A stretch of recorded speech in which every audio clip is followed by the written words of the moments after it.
ग्रन्थगेयाय ग्रन्थान्तरात्मने गीतलीनाय गीताश्रयाय गीतवाद्यपटवे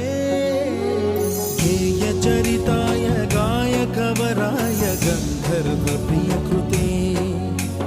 गायकाधीन विग्रहाय गङ्गाजलप्रणयवते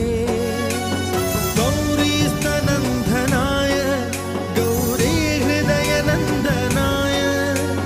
गौरभानुसुताय गौरीगणेश्वराय गौरीप्रणयाय गौरीप्रवणाय गौरभावाय धीमहि गोसहस्राय गोवर्धनाय गोपगोपाय धीमहि गुणातीताय गुणाधी